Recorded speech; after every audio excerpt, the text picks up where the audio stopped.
لذت ببرید. لایک و سابسکرایب فراموش نشه.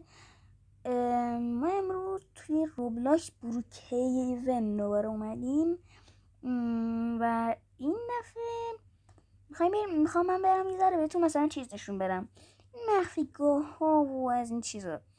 خب اولین جایی که میخوام بهتون نشون بدم داخل شهرداریه، یعنی کلا این ساختمون جلوی بیمارستان. بریم تا اونجا. خب ما الان رسیدیم و بعد میریم حالا بالا. دقیقاً همین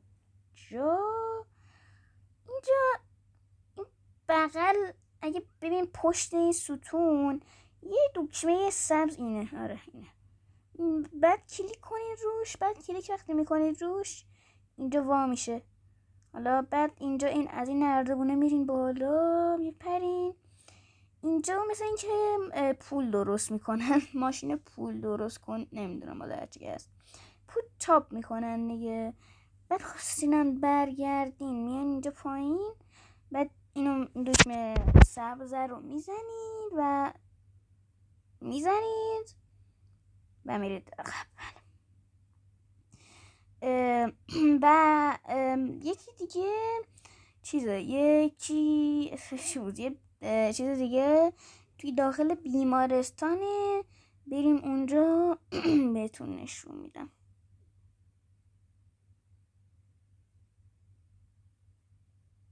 خب میریم داخل.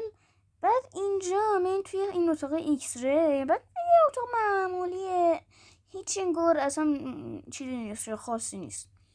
اما اگه بیاین این پشت اینجا میتونید وارد شید. اینجا بعد چیز میز هست. بعد اگه بزنید رو این کاغذه، این دوتا کاغذ هست، اینه. اگه بزنید رو این کاغذه این صدا میاد. یه را صبر کنید.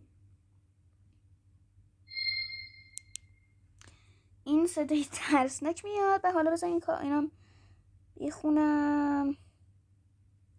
زده خبر. میدونی خیلی زیاده پس بدش کن. بعد اگه مثلا بیاین این زیر رو بگردید، اینجا یه چیز آبی هستش، یه دکمه آبی هست میزنین.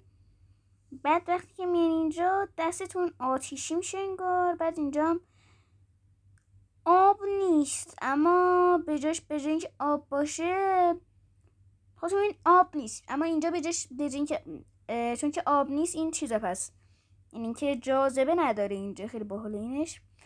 و متاسفانه به راه برگشت نیست، یعنی اینکه بعد خودتون رو بکشید تا برگردید، یعنی ریست بعد بکنید و میمیرید. دومین جایی که حالا سومیشم اینه که با پشت بانکه. ما بریم پشت بانک که بهتون نشون بدم. پشت بانک اینجا میشه رفت. اینجا چی بابا شما میرین اینجا. بعد حالا اینجاهای دیوار رو یه جایشون توش اگه بزنید رو یا خودتون اصلا بچسبید دیوار وا میشه. بعد میرین اینجا. حالا به جز اینجا برین اگه اینجا این چراغ بالا رو کلیک کنین روش این زیر وا میشه. مثلا مخفیگاه جدید دزد. جدیدم زیاد نیست، قبلا هم بوده. بعد حالا چند تا راه هستش. رو این یکی چراغ بزنیم هیچ اتفاقی نمیفته. یه دونه یکی از راهاش به اینجا تو بانکه، یعنی اگه خواستین بیاین بانک دزدی کنید از اونجا میتونید بیان اینجا به بمب بذارید دزدی کنید. بعد بیان اینجا همطور بریم پایین. یکی از راههای دیگه هم توی استخری که من الان میرم اونجا بهتون نشون میدم.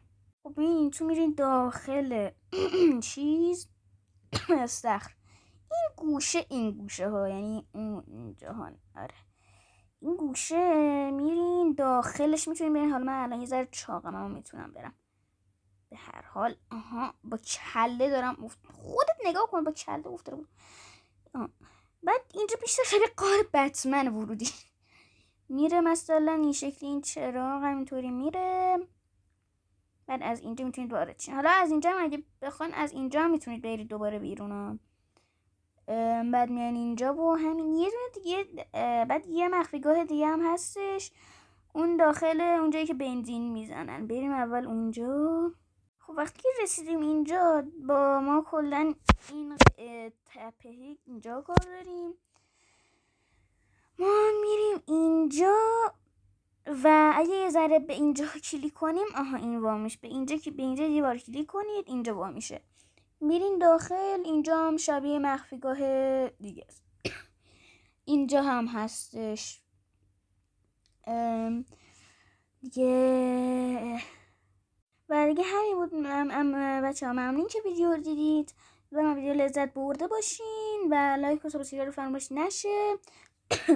و اگه پارت 2 رو میخواین، چون هنوز کلی چیزای دیگه هم مونده، اگه مثلا میتونی بری یه پورتال هستش توی چند تا آپدیت قبل داده بود، میتونید اگه حالا میگم اگه این ویدیو به 10 تا، حالا لایکش مهم نیست، اما میتونید یا به 5 تا لایک برسونید یا فقط یه نفر سابسکرایب بکنه که به 6 تا سابسکرایبر برسیم. و همین دیگه. ممنون که ویدیو رو تماشا کردید و خداحافظ. برای پارت 2 هم که گفتم چیکار کنید دیگه. بای بای.